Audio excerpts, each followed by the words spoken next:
예, 저희가 준비한 4위부터 만나볼게요.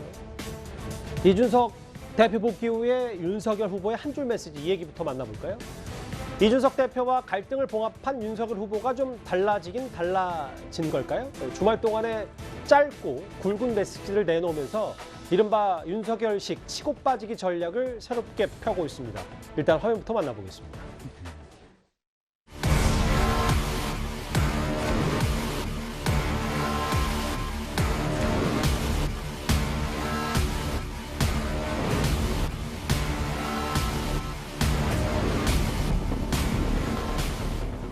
우리 병사들도 젊은 시기 자신의 또 헌신과 희생을 통해서 국방의 의무를 다 하고 있는 것이고 우리나라의 여러 현실에 비추어서 공정과 상식에 맞지 않는다라고 저는 보고 있습니다. 아무래도 슬림화되고 또 의사결정 과정이 좀 단축되고 청년들이 이 의사결정 과정에 많이 관여를 하다 보니까 나 같은 대한민국 국민으로 그런 시각을 자꾸 만드는 것은 바람직하지 않다고 보고요. 꼭 20대 그 남성만을 위한 것이라고 보지는 않습니다. 군 복무에 대한 부분 같은 경우에도 딱히 그 복무 예상 연령층만을 대상으로 하는 공약은 아니다 이런 생각을 하고 여성가족 폐지 문제 같은 경우에도 꼭 이게 부처의 이름 때문에 특정 성별을 위한 정책인 것처럼 보여지는 것 자체가 좀 부담스럽긴 합니다. 주말 새 여성가족부 폐지, 군 병사봉급 월 200만 원 이렇게 짧고 굵은 메시지를 계속했는데 이게 아무래도 복귀한 이준석 대표의 영향 탓인지 좀 김정일 국장 어떻게 판단하십니까? 이준석 대표의 영향도 있을 것이고 예. 2030을 대거 도입을 하겠다, 그러니까 채용을 하겠다라고 얘기를 했잖아요. 그리고 예.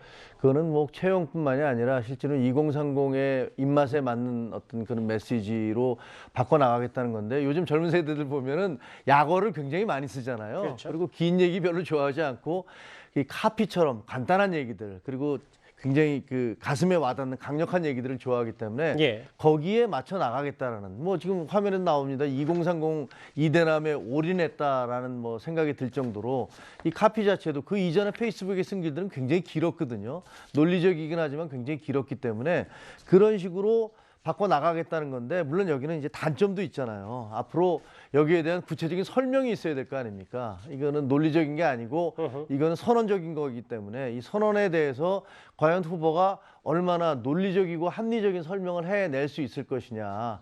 병사봉급 월 200만 원을 그러면 재원을 어디서 만들 것이고 그다음에 이걸 어떤 단계를 거쳐서 어떻게 갈 것이냐. 혹시 이건 또 다른 퍼퓰리즘 아니냐 이런 부분들에 대해서 설명의 책임이 있기 때문에 일장일단이 있다고 할 수 있겠죠. 그러니까 뭐 여성가족부 폐지도 그러면 대안이 뭐냐, 그렇죠. 뭐 성평등에 대해서 이런 부분도 추가적으로 뒷받침이 돼야 저 메시지가 산다 이 말씀이신 거죠? 그렇죠. 예. 윤석열 후보가 이런 한 줄 공약에 이어서 또 어떤 점이 달라졌을까요? 저희가 직접 영상을 만나보겠습니다.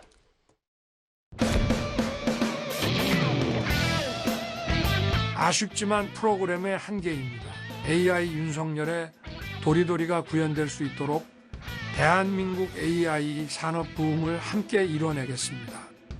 염려 잘 들었습니다. 사실 인류를 지배하려는 계획이 거의 완성 단계입니다. 눈치가 빠르시군요. 역시 술을 내다보는 눈이 남다르십니다.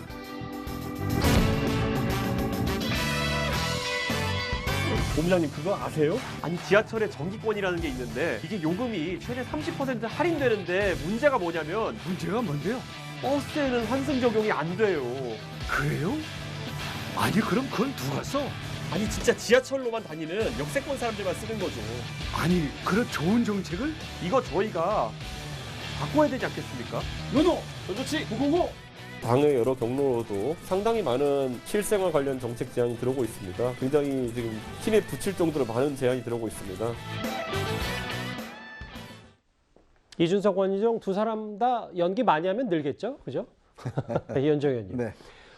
이준석 대표 합류 후에 뭔가 조금은 더 간결해진 메시지가 저런 어쨌든 SNS에서 이게 청년층에게 호응이 주든 안 주든 일단 지난주부터 뭔가 활동을 시작했다. 이 부분이 좀 많은 평가와 혹은 뭐 반박도 있고요. 어떻게 생각하십니까? 일단 이제 선대위가 슬림화됐고, 그다음에 이준석 대표도 합류를 했고, 거기에 또 이제 청년 보좌역이라고 있습니다. 지금 이제 국민의힘에 20, 30대 공모를 해서 제가 알기로 한 20명까지 되나요?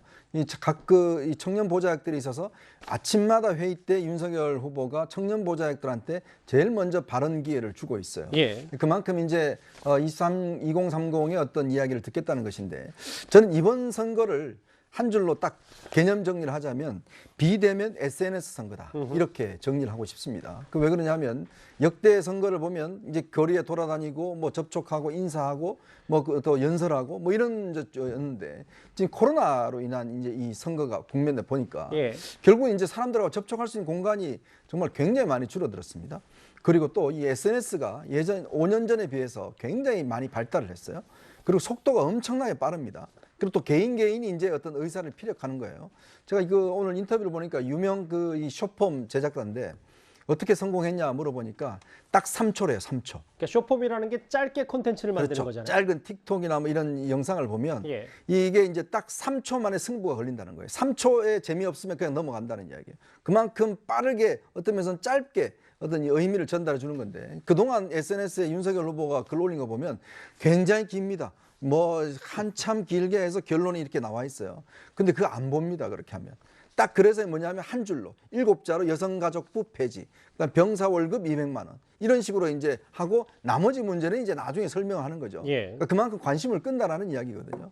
그러니까 아마 이제 이것도 민주당도 마찬가지입니다. 지금 보면 민주당도 SNS 쪽을 굉장히 선거 운동이 강화시키고 있기 때문에 아마 이번 선거는 결국은 이 SNS를 얼마만큼 잘 이용하느냐, 그리고 얼마만큼 사람들한테 관심을 끄느냐, 3초의 승부를 거느냐, 저는 거기에 달려 있다고 봅니다. 여당에서는요, 반면 이 윤석열 후보의 여가부 폐지 공약, 바로 이 공약에 대해서 이준석 대표의 아바타냐 꼭두각시 아니냐 맹공을 펼쳤습니다.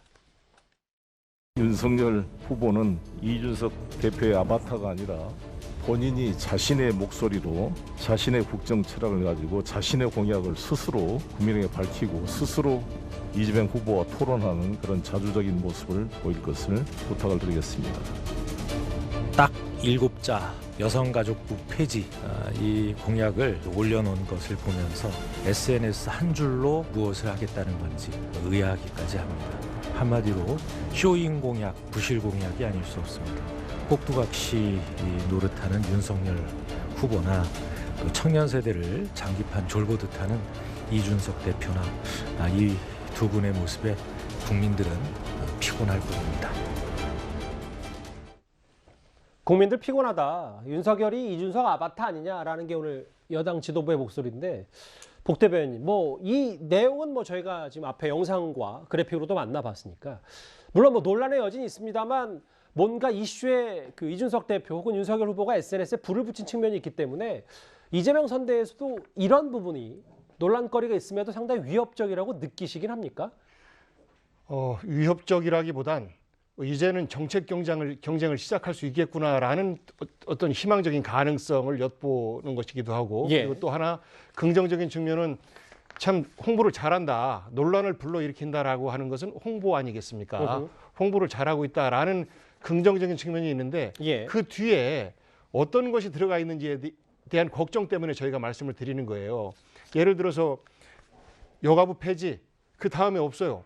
그리고 나서 성범죄와 무고죄 처벌 강화, 그리고 나서 병사 월급 200만 원, 예. 이런 부분들은 사실 20대 초반의 남자들만을 겨냥한 이런 말이기 때문에 이 안에 이 지지를 바탕으로 해서 당 대표가 된 이준석 대표의 생각이 다 들어가 있는 거 아니냐. 예. 이 주장 속에 윤석열 후보의 모습이 보이지 않는다라는 비판을 하고 있는 것입니다. 예. 또 한 가지 보면 조금 전에 영상으로 나왔던 지하철 환승 문제도 사실 대통령 후보가 걱정을 하면 좋은 사안이긴 하나, 이 부분은 정확히는 사실 지자체와 협력을 해야 되는 사안이거든요. 예산을 서로 나눠야 되는 것들이라. 그리고 어떤 부분은 100% 다 지자체 몫이기도 해요. 예. 이런 그 세세한 설명들이 있으면 이해가 좀 될 텐데, 그렇지 않고 말초적으로 느낄 수 있는 불편함이나 또 자극적인 어떤 시혜나 이런 것들을 네, 먼저 주장하니까 이거를 세대적 갈등, 젠더 갈등으로 몰아가려고 하는 거 아닌가라는 우려를 하고 있는 것이고요.